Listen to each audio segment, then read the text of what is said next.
ওরে বান্দা, ওই গুনাহগুলির দিকে না তাকাইয়া আমি আল্লাহর রহমত থেকে তোমরা নিরাশ হইও না। ওই গুনাহগুলির দিকে তাকাইয়া আমি আল্লাহর রহমত থেকে নিরাশ হইও না। ও বান্দা, শুধুমাত্র গুনাহের জন্য অনুতপ্ত হইয়া লজ্জিত হইয়া আমি আল্লাহর দিকে তোমরা প্রত্যাবর্তন করো। আমি আল্লাহ কথা দিলাম বান্দা, আমি আল্লাহ তোমার জীবনের তামাম গুনাহগুলো মাফ করে দিব। একটু আওয়াজ দিয়া জোরে জোরে বলেন সুবহানাল্লাহ।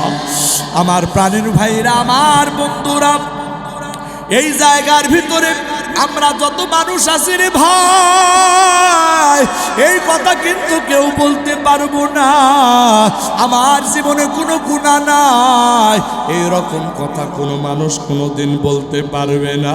ওরে বন্ধু, তার মানে আমি একজন আলেম, আমার জীবনেও গুনাহ আছে।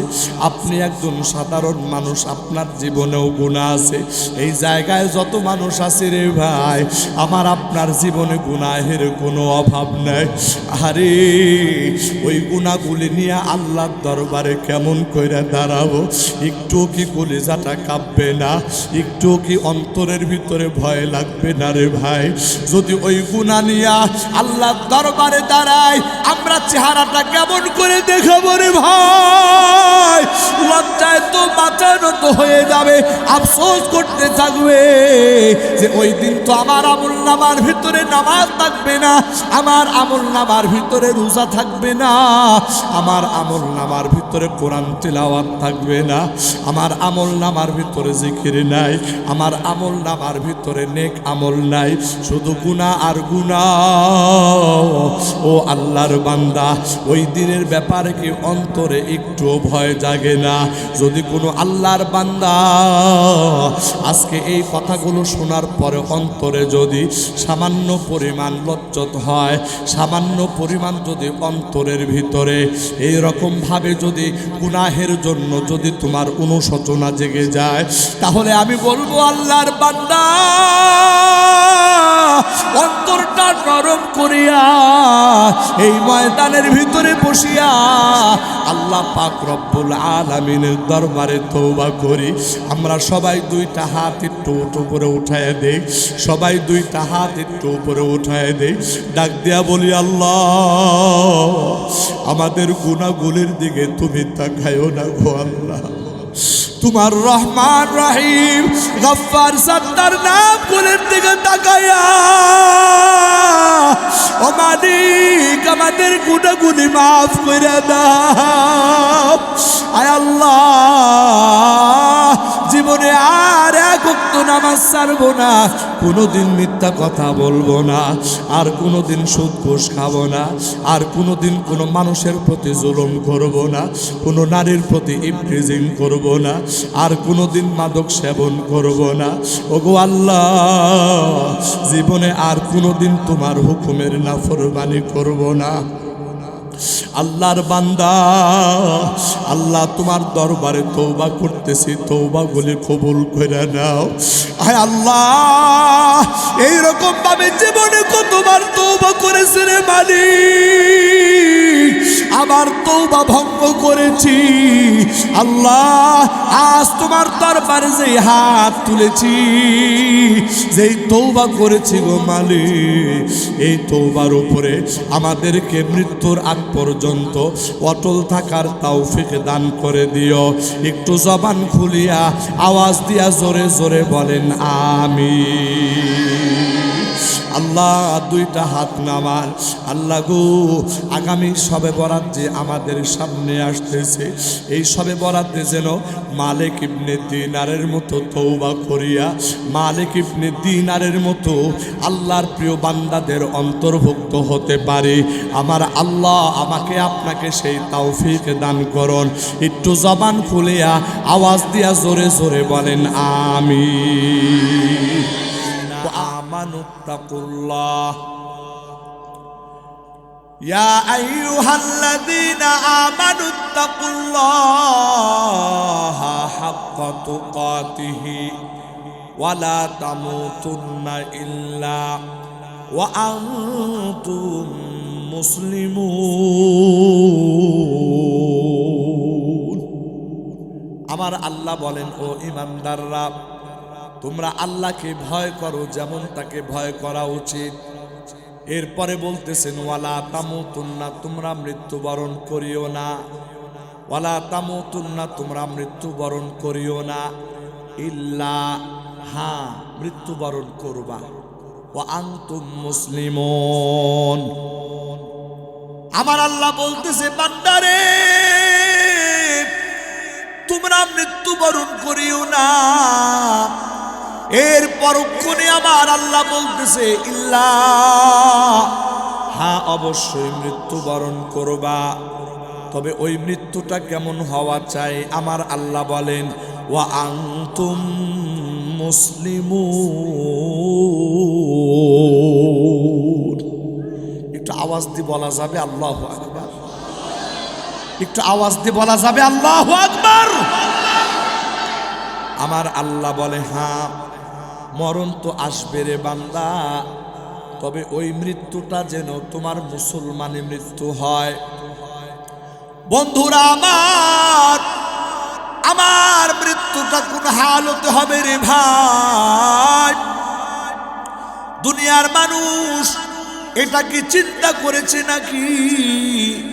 আমার আল্লাহ পবিত্র কোরআনে হাকিমের মধ্যে বলেন, লিকুল্লি উম্মাতিন আজাল ইযা জাআ আজালুহুম লা ইস্তাখিরুনা সাআতাও ওয়া লা ইস্তাকদিমুন।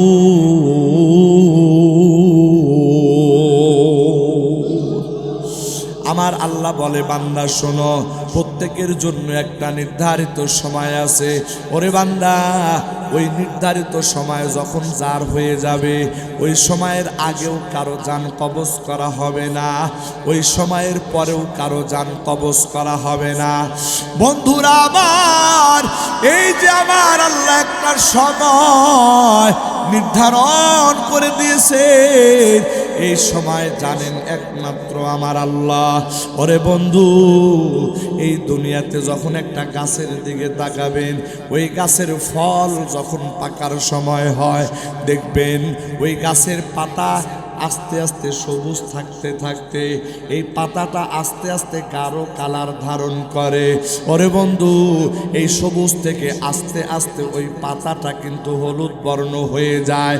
যখন ওই পাতা সবুজ থেকে হলুদ বর্ণ হয়ে যায়, তার মানে হলো যৌবনকাল শেষ হইয়া এখন বৃদ্ধকালে উপনীত হয়ে গেছে। ওরে বন্ধু, ওই গাছের পাতাটা যখন এই রকম হলুদ বর্ণ হয়, এই হলুদ বর্ণ হওয়ার পরে ওই গাছের পাতা কিন্তু গাছের সাথে বেশি দিন আর থাকতে পারে না। এক সময় ওই গাছের পাতাটা ঝরে পড়ে যায়। আমার প্রাণের ভাইরা, আমার আল্লাহর কাছে আমার আপনাদের হায়াতের একটা গাছ আছে, ওই গাছের মধ্যে পাতা আছে, ওই পাতার ভিতরে আমার নামটা লেখা আছে, ওই পাতার ভিতরে আপনার নামটা লেখা আছে। বন্ধুরা আমার, ওই গাছের পাতা যখন সবুজ কালার ধারণ করে, আমার বন্ধুরা এক সময় ওই গাছের পাতাটা সবুজ কালার থেকে হলুদ বর্ণ হয়ে যায়। হলুদ বর্ণ যখন হয়ে যায়, ওই গাছের পাতাটা যখন ঝরে যায়, ওরে বন্ধু, ওই সময় আল্লাহ পাক মালাকুল মউত আজরাইল ফেরেশতাকে পাঠায়া দেয়। যেই গাছের পাতায় যেই বান্দার নাম লেখা আছে, যাও যাও ওই বান্দার নাম, ওই বান্দার জানটা, রুহটা কবজ করে নিয়ে আসো। বন্ধুরা আমার, এটাই তো দুনিয়াতে একটা মারাত্মক ব্যাপার। আল্লাহর বান্দা, এই দুনিয়াতে মানুষ আসবে, তার আসার সুন্দর সিরিয়াল আছে। বাবা আসবে, এরপরে বড় ভাই, এরপরে মেজো ভাই, এরপরে ছোট ভাই, এই রকম সিরিয়াল আসবে। ওরে বন্ধু, এই রকম সিরিয়াল অনুপাতে মানুষগুলি দুনিয়াতে জন্ম নেবে।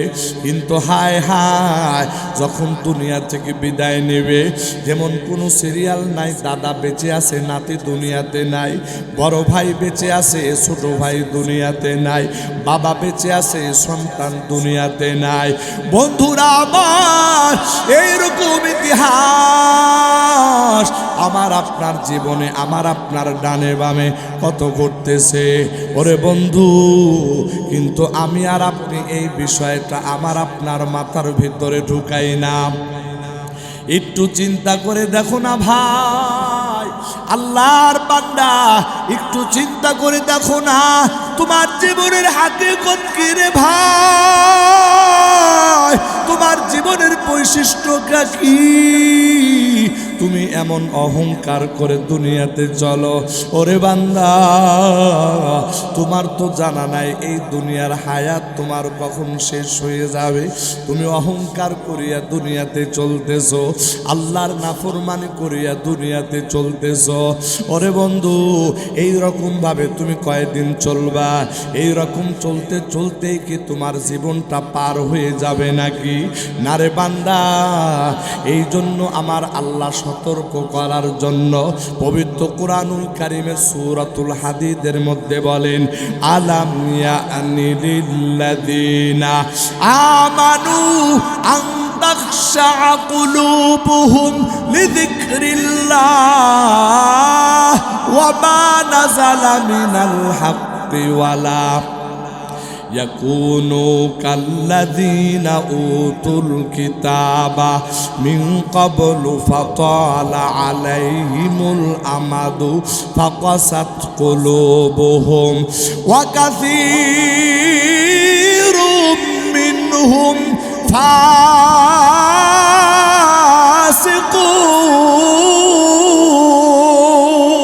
ফাসিকুন। আমার প্রাণের ভাইয়েরা, আমার বন্ধুরা, আমার আল্লাহ বলতেছে, বান্দা, তোমার জীবন থেকে 20 বছর 30 বছর পার হয়ে গেছে, তোমার জীবন থেকে 40-50 বছর হায়াত পার। ও বান্দা, এরপরেও তুমি এখনো এই রকম এলোমেলো চলবা? আমার আল্লাহ বলতেছে, বান্দা, এখনো কি তোমার সময় হয় নাই? এখনো কি তোমার সময় হয় নাই যে তোমার অন্তরটা আল্লাহর ভয়ে প্রকম্পিত হবে? ওরে বান্দা, এখন যদি সময় না হয় আর সময়টা কখন হবে? ওরে বন্ধু, এই বিষয়টা বোঝানোর জন্য আমাদের একজন বড় আকাবের দুনিয়া থেকে বিদায় নিয়েছেন। তার নাম ছিল হযরত মালিক ইবনে দিনার রাহমাতুল্লাহি আলাইহি। আমার প্রাণের ভাইয়েরা, আমার বন্ধুরা, এই মালিক ইবনে দিনার পৃথিবীর বিখ্যাত একজন সাধকের নাম। আল্লাহর বান্দা, এত বড় আল্লাহওয়ালা ছিল রে, এত বড় বুজুর্গ বান্দা ছিল। ওরে বন্ধু, এই দুনিয়াতে আল্লাহর শ্রেষ্ঠ বান্দাদের নাম যখন তালিকায় আসে, এই তালিকার ভিতরে হযরত মালিক ইবনে দিনারের নামটাও চলে আসে। ওরে বন্ধু, কিন্তু ওই মালিক ইবনে দিনার কিন্তু কোনো আল্লাহওয়ালা ছিল না, এক সময় কোনো বুজুর্গ ছিল না, বরং তিনি ছিলেন একজন বড় মারাত্মক গুনাহগার। আমার প্রাণের ভাইরা, আমার বন্ধুরা, হযরত মালিক ইবনে দিনার তিনি নিজের ইতিহাস নিজেই তুলে ধরেছে। এই দুনিয়ার ভিতরে যত বাছাই করা খারাপ কাজ ছিল, এই কাজগুলি সবই তার দ্বারা হইতো। ওরে বন্ধু, হযরত মালিক ইবনে দিনার রাহমাতুল্লাহি আলাইহি এই কথাগুলো আমি আমার দিল থেকে বোঝানোর চেষ্টা করতেছি। ওরে বন্ধু, জীবনে কোনোদিন আপনাদের মাঝে আর আসবো কিনা, আর কথা বলবো কিনা, এই সুযোগ আর আসবে কিনা আমি জানি না, কিন্তু দিলের দরদ নিয়ে কথাগুলো বলার চেষ্টা করি। একটু বোঝার নিয়তে কথাগুলো শুনবেন। আল্লাহর বান্দা, এই ঘটনার সাথে আমার আপনার সম্পর্ক থাকলেও থাকতে পারে। হযরত মালিক ইবনে দিনার রাহমাতুল্লাহি আলাইহি তিনি ছিলেন একজন মাদক সম্রাট, আল্লাহর বান্দা। যদিও বা দিনের বেলা অথবা রাতের বেলা কোনো বালার খাবার যদি তিনি নাও খাইতেন, এটা বড় বিষয় না। মাঝে মধ্যে খাবার খাইতেন, মাঝে মধ্যে না খেয়ে থাকতেন, কিন্তু এমন কোনো দিন তার যায় নাই যেই দিনে তিনি মদ পান করেন নাই। এমন কোনো রাত তার জীবনে যায় নাই যেই রাতে তিনি মদ পান করে নাই। ওরে বন্ধু, এমনও সময় গিয়েছে মদ পান করিয়া গোটা দিন গোটা রাত বেহুশ অবস্থায় কাটায় দিয়েছে। আমার প্রাণের ভাইয়েরা, এইরকম ভাবে চলতে চলতে আল্লাহর বান্দা বলে, যখন আমার বিবাহের উপযুক্ত বয়স হলো তখন আমি বিবাহ করলাম। বিবাহ করার পরে আমাদের দাম্পত্য জীবন আলোকিত করিয়া একটা ফুটফুটে সুন্দর চেহারার মেয়ে সন্তান জন্মগ্রহণ করে। ওরে বন্ধু, মালিক ইবনে দিনার বলে, এই মেয়েটা আমার কাছে এত প্রিয় ছিল, এত প্রিয় ছিল। সন্তান মানে মা বাবার কাছে বড় কলিজার টুকরা। ওরে বন্ধু, মালিক ইবনে দিনার রহমাতুল্লাহি আলাইহি বলে, আমার ওই সন্তান যখন জন্ম হয়, ওই মেয়েটার যখন জন্ম হয়, ওই মেয়েটার চেহারার দিকে তাকাইলে আমার দুনিয়ার সমস্ত দুঃখ কষ্ট এক নিমিষেই আমি ভুলে যাইতাম। আল্লাহর বান্দা মালিক ইবনে দিনার বলতেছে, আমার মেয়েটা হাঁটি হাঁটি পা পা করে যখন বড় হয়, আমার ওই মেয়েটাকে আমার সঙ্গে করেই বাজারে নিয়ে যাইতাম, আবার বাজার থেকে বাড়িতে নিয়ে আসতাম। আবার যখন কোনো জায়গায় যাইতাম, ওই মেয়েটা আমার সঙ্গে থাকতো। ওই আল্লাহর বান্দা বলে, আমি যখন দিনের বেলা মদ পান করতাম, ওই সময় আমার মেয়েটা আমার পাশেই থাকতো। মাঝে মধ্যে আমার মেয়েটা ওই মদের বোতলটা আমার গায়ের ভিতরে ঢাইলা দিত। মাঝে মধ্যে ওই মদের বোতলটা আমার মেয়েটা জমিনের ভিতরে ফালাইয়া ভাঙ্গা ফালাইতো। যদিও বা আমি একজন মাতাল বাবা ছিলাম, কিন্তু আমার সন্তান আমার মেয়েটাকে আমি এত মহাব্বত করতাম। জীবনে কোনো সময় মারব তো দূরের কথা, বরং আমার ওই সন্তানকে জীবনে কখনো একটা ধমক পর্যন্ত দিতে পারি নাই। প্রাণের ভাইয়ের আমার, ওই মালিক ইবনে দিনার বলতেছেন, আমার এই মেয়েটা এত মায়াবী তার চেহারা, এত মায়া আমার মেয়েটার চেহারার ভিতরে, এই মেয়েটার কথা আমি ভুলতে পারি না। এক সময় এত আদরের দুলালি, এত মায়া মহাব্বত, এত ভালোবাসা যেই মা সন্তানের প্রতি, আল্লাহ কি মানসা ছিল। এক সময় আমার ওই মেয়েটা দুনিয়া থেকে বিদায় হয়ে যায়। আমি বাবা হিসাবে পাগল পারা হয়ে গেলাম। আমার মেয়ের শোকের কথা আমি ভুলতে পারি না, কারণ সন্তান তো এটা প্রত্যেক মা বাবার কাছেই বড় আদরের। আর যদি কোনো মা বাবা অকালে সন্তান হারায়া ফেলে, আহারে ওই মা বাবার কলিজা কেমন ছিদ্র হয়, ওই মা বাবা ছাড়া কেউ জানে না। আমি গত কয়েকদিন আগে এই কথা মাঝে মধ্যে ওয়াদের ভিতরে বলেছি। এই যে মামা পদ্মা এক্সপ্রেসওয়েতে একজন মোটর সাইকেল আরোহী ভাই যখন মাওয়ার ভিতরে টোল দিতেছে, টোল দেওয়ার সময় পেছন দিক থেকে একটা বাস যখন ধাক্কা দেয়, এই ঘটনা গোটা দেশের মানুষ জানে। ওরে বন্ধু, ওই মোটর সাইকেলওয়ালা সিটকে পড়ে যায় দূরে, আর ওই মোটর সাইকেলওয়ালার পিছনেই ছিল তার সন্তান, ওই মোটর সাইকেলওয়ালার পিছনেই ছিল তার স্ত্রী। আল্লাহ, ওই যুবক বলতেছে, যখন আমি পিছনের দিকে তাকাইলাম, দেখতে পাইলাম আমার ছোট্ট বাচ্চাটা গাড়ির চাকার নিচে পিষ্ট হয়ে গেছে। আমি দেখতে পাইলাম আমার স্ত্রী ওই ঘাতক গাড়ির নিচে পড়িয়া হেসরাইতে হেসরাইতে সামনে আনতেছে। আল্লাহর বান্দা বলে আমার একটা মাত্র সন্তান, যার এই সন্তানটা বিদায় হয়ে গেল, কে আমারে বাবা বলে ডাকবে? আরে ওই বাবার কলিজাটা যেন একেবারে ছিদ্র হয়ে গেছে। ওরে বন্ধু, এই কথাটা তারাই বুঝবে যাদের সন্তান হারানোর দুঃখ আছে। হযরত মালিক ইবনে দিনার রাহমাতুল্লাহি আলাইহি ওই সময় যখন তিনি তার সন্তানকে হারাইলেন, আরে সন্তানের শোকে যেন বাবা পাগল পারা। এখন নিজের মাথা মস্তিষ্ক ঠিক নাই, ওই সন্তানের শোক বলতে না পারিয়া আরো বেশি বেশি মদ্যপান শুরু করে দেয়। আমার প্রাণের ভাইরা, আমার বন্ধুরা, ওই মালিক ইবনে দিনার বলতেছে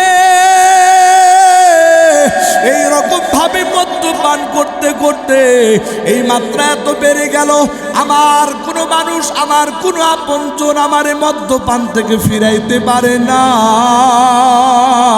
এই রকম ভাবে দিন চলে, রাত চলে। আরে হযরত মালিক ইবনে দিনার বলেন একদিনের ঘটনা।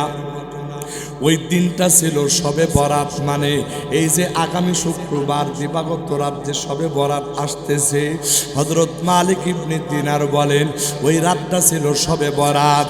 মানুষগুলো সবাই পরিপাটি হইয়া সুন্দর জামা কাপড় পরিয়া মসজিদে যাইয়া ইবাদত বন্দিগিতে লিপ্ত হয়। আমি ইবাদত করব তো দূরের কথা, ঈশার নামাজ পর্যন্ত আমি আদায় করি নাই। শুধু তাই নয়, এই রাতের সম্মানে দুনিয়ার সাধারণ মদ পানকারীরা মদ পান করা ছেড়ে দেয়, কিন্তু আমি এত বড় মদ পানকারী ছিলাম। এইরকম একটা গুরুত্বপূর্ণ ইবাদতের রাত, এই ইবাদতের রাতেও আমার হুঁশ ছিল না। আমি মদ্যপান করে এক সময় বেহুশের মধ্যে চলে গেলাম। শুধু তাই নয়, ওই বেহুশের মধ্যে যাইয়া আমি ঘুমে অচেতন হয়ে গেলাম। যখন ঘুমের মধ্যে অচেতন হয়ে গেলাম, মালিক ইবনে দিনার নিজের ঘটনা নিজেই বলতেছেন, রে বন্ধু, এই ঘটনা আমি আপনাদেরকে এই জন্য শোনাতে চাই। আমার তিলাওয়াতকৃত আয়াতের সাথে এই ঘটনার সম্পর্ক।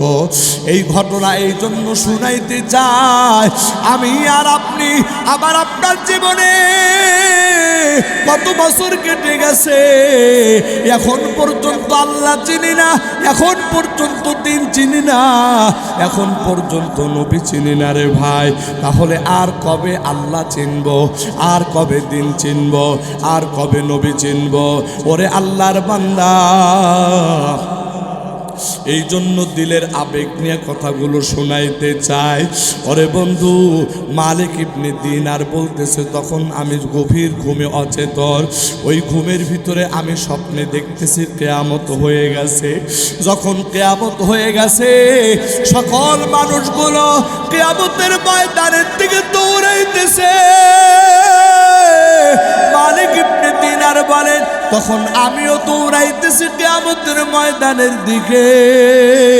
আমার ডানে বামে অনেক মানুষ দৌড়াইতেছে। যখন কিয়ামতের ময়দানে যাইতেছি, আমিও যাইতেছি, হঠাৎ করে একটা ভয়ঙ্কর আওয়াজ আমার কানের ভিতরে আসলো।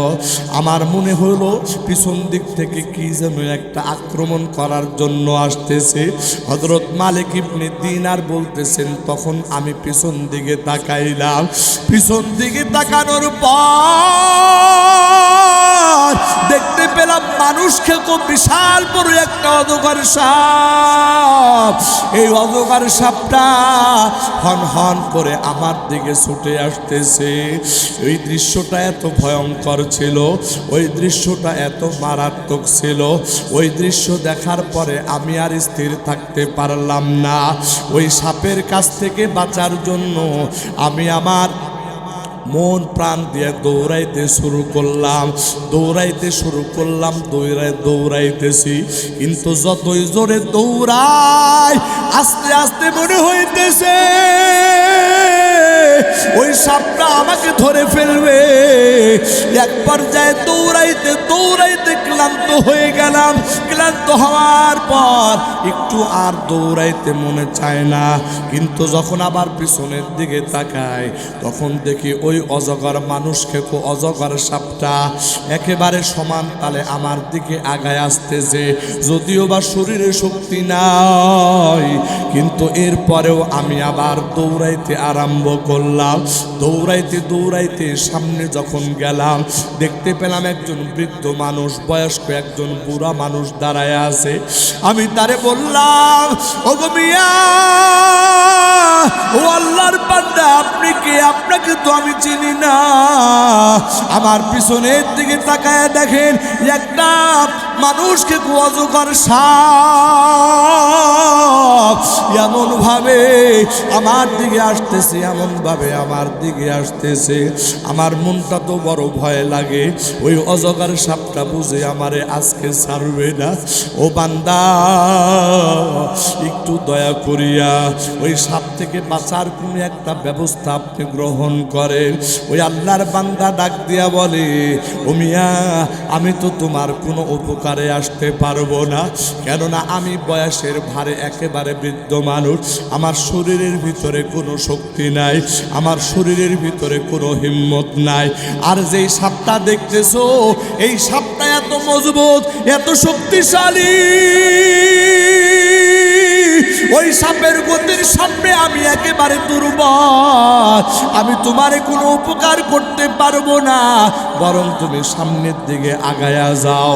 সামনের দিকে গেলে হয়তো বা তোমার কোনো ব্যবস্থা হবে। হযরত মালিক ইবনে দিনার সামনের দিকে আগায়া গেলেন। সামনের দিকে আগায়া যাওয়ার পর এক জায়গায় টিলার মতো উঁচু জায়গা পাইলেন।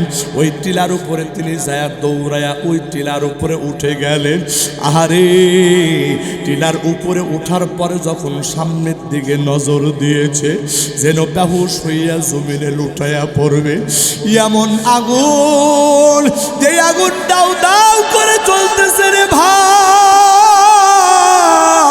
ওই আগুন এমন ভাবে চলতেছে যেমন গোটা আসমানটাকে গ্রাস করে ফেলবে। ওই আগুনের চতুর্দিকটা এত ভয়ঙ্কর, এত ভয়ঙ্কর। হযরত মালিক ইবনে দিনার বলতেছে, ওই ভয়ঙ্কর আগুনের কুণ্ডিটা যখন দেখলাম তখন মনে হইল আমার বুঝি জ্ঞান হারায়া যাবে, আমি বুঝি অজ্ঞান হয়ে জমিনের ভিতরে পড়ে যাব। আবার পিছনের দিকে তাকাইলাম, তখন দেখতে পেলাম ওই সাপটা আবারও আমাকে দংশন করার জন্য আগায় আসতেছে। আমি আর ডান বাম কোনো চিন্তা না করিয়া আবারও দৌড়ে পালানোর চেষ্টা করলাম। যখন দৌড় দিলাম, ওই সময় আবারও ওই বৃদ্ধ মানুষটার সামনে পড়ে গেলাম। ওই বৃদ্ধ মানুষে বললাম, আল্লাহর দোহাই লাগে রে ভাই, এই বিপদ থেকে আমার একটু বাঁচা। ওই বৃদ্ধ মানুষটা আবার আগের মতো জবাব দেয়, বলে আমার এত শক্তি নাই, আমি কমজোর, আমি একেবারে দুর্বল। এরকম ভাবে ওই সাপের সাথে মোয়ামেলা করে আমি কুলায় উঠতে পারবো না। তবে তোমার একটা বুদ্ধি দে, ওই সামনের দিকে যাও, একটা পাহাড় আছে, ওই পাহাড় বরাবর যাইবা। ওখানে গেলে যদি তোমার কোনো আমানত রক্ষিত থাকে, তোমার আমানত যদি রক্ষিত থাকে, তোমার কপাল যদি ভালো থাকে, ওই আমানতের কারণে হয়তো বা তুমি বাঁচলেও বাঁচতে পারো। আল্লাহর বান্দা আর দিক বিক চিন্তা না করিয়া আবার সামনের দিকে ছুটলে। সামনের দিকে ছুটার পর কিছু দূর যাওয়ার পর এমন একটা পাহাড় দেখলেন রে ভাই, ওই পাহাড়ের পাদদেশে অনেক রাজপ্রাসাদের মতো রুম দেখা যায়, রাজপ্রাসাদের মতো প্রাসাদ দেখা যায়। ওই যে প্রাসাদগুলো দেওয়া আছে, ওই প্রাসাদগুলো বড় সুন্দর।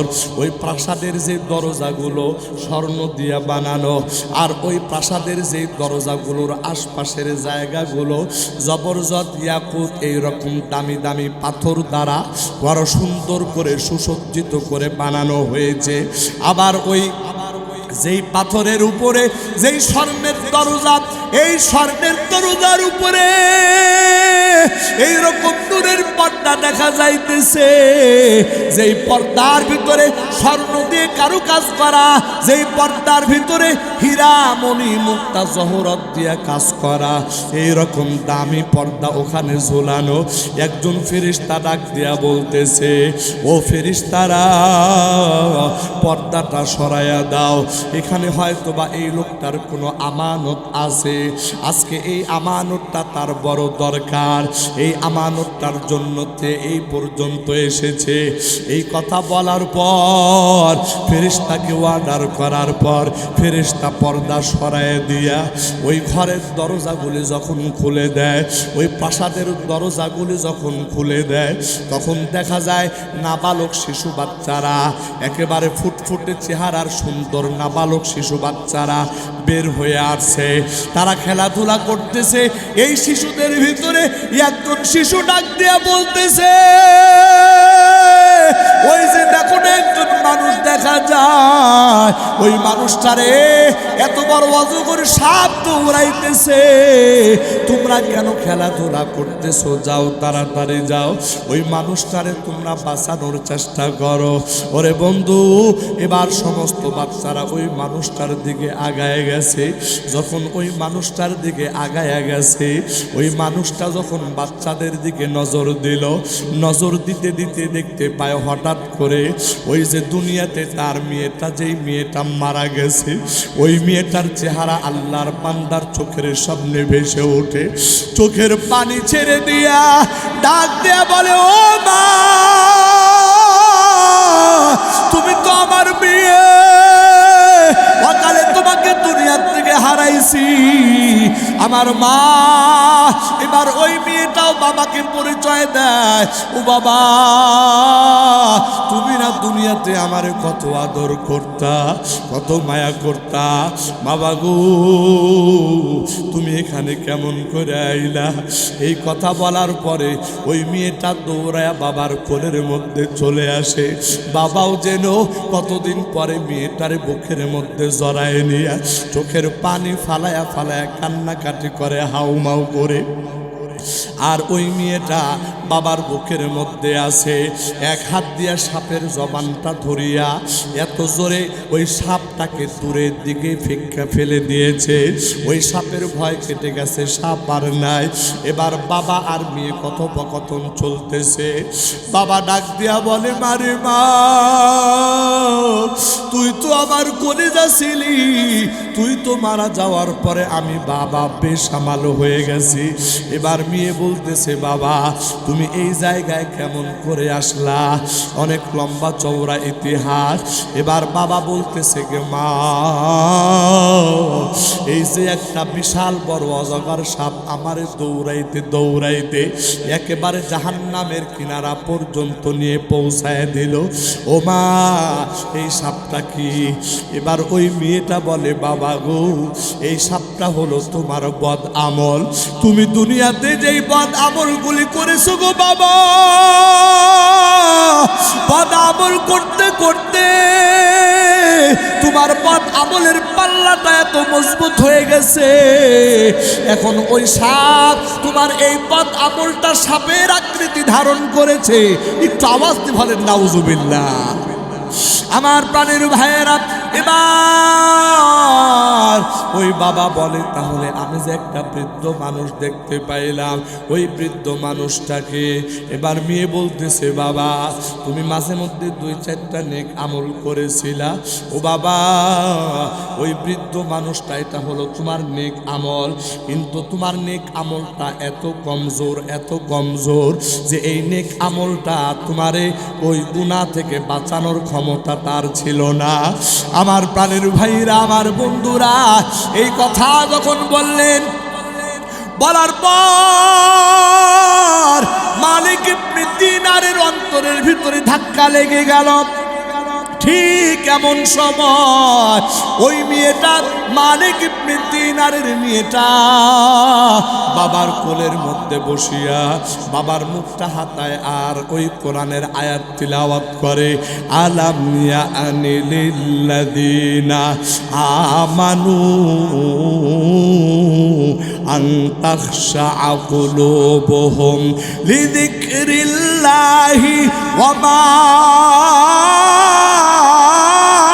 নাযালা মিনাল হক ولا يكونوا كالذين أوتوا الكتاب من قبل فطال عليهم الأمد فقست قلوبهم وكثير منهم فاسقون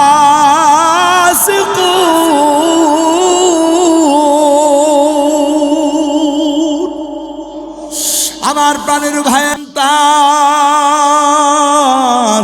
এই আয়াতের মানে হলো ওইটা, ও ইমানদার ও মুমিন বান্দা, এখনো কি তোমার জীবনে ওই সময়টা আসে নাই যেই সময়টা তোমার অন্তর আল্লাহর ভয়ে প্রকম্পিত হবে? ও বন্ধু, এই আয়াত যখন তিলাওয়াত করে, এই আয়াত তিলাওয়াত করার পরে মালিক ইবনে দিনার রহমাতুল্লাহি আলাইহির ঘুমটা ভেঙে যায়। মালিক ইবনে দিনারের ঘুমটা যখন ভেঙে যায়, মালিক ইবনে দিনার ঘুম থেকে উঠার পরে এখনো তার শরীরের ভিতরে ঘাম, ওই যে অজগর সাপ দৌড়াইছে, এই অজগর সাপের দৌড়ানোর কারণে তখন পর্যন্ত তার শরীর থেকে আতঙ্ক কাটে নাই। ওরে বন্ধু, এবার ওই মালিক ইবনে দিনার চোখের পানি ছেড়ে দিয়া আসমানের দিকে তাকায়া বলে, মালিক গো, জীবন ভর শুধু গুনাহ আর গুনাহ করেছি। আয় আল্লাহ, আমার মতো এত নাফরমান, এই নাফরমানকে বুঝ দেওয়ার জন্য তুমি এই স্বপ্নটা দেখাইছো গো আল্লাহ, আমার আর বুঝতে বাকি নাই। আল্লাহ, জীবন ভর শুধু গুনাহ করেছি গো, ওই গুনার জন্য যদি তুমি সাজা দাও ও মালিক, ওই জাহান্নামের আগুন বরদাস্ত করার ক্ষমতা নাই। আল্লাহ গো, আমি আমার জীবনে তওবা করতেছি, আর জীবনে গুনাহ করব না, আর তোমার হুকুম লঙ্ঘন করব না, আর জীবনে কোনোদিন নামাজ ছাড়ব না। ওগো আল্লাহ, দয়া করে মায়া করে তোমার নেক বান্দাদের অন্তর্ভুক্ত আমারে কইরা দাও। আমার প্রাণের ভাইরা, আমার বন্ধুরা, ওই সবে বরাত, ওই রাতের বেলায় হযরত মালিক ইবনে দিনার আল্লাহর কাছে তওবা করিয়া এই জীবনটাকে বদলায়া আল্লাহ ওয়ালাদের এমন জীবন গ্রহণ করেছে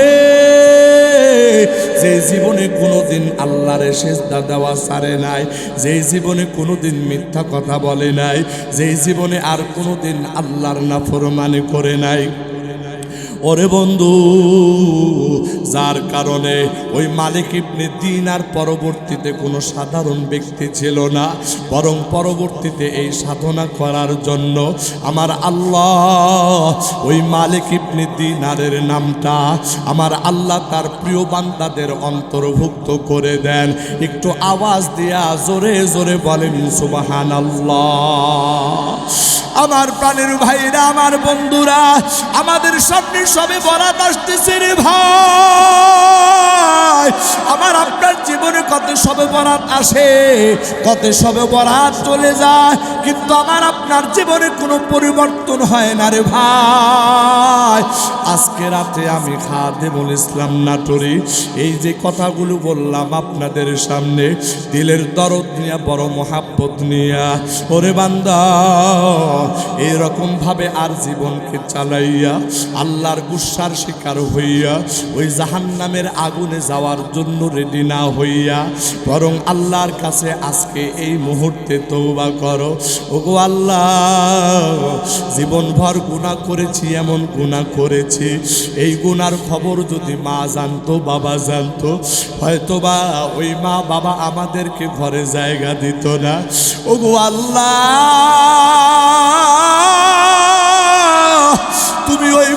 গুনাহগুলির দিকে না তাকাইয়া তোমার রহমান রহিম গফফার সত্তার নামগুলির দিকে তাকায়া আল্লাহ আমাদের জীবনের তামাম গুনাহগুলি মাফ করে দেন।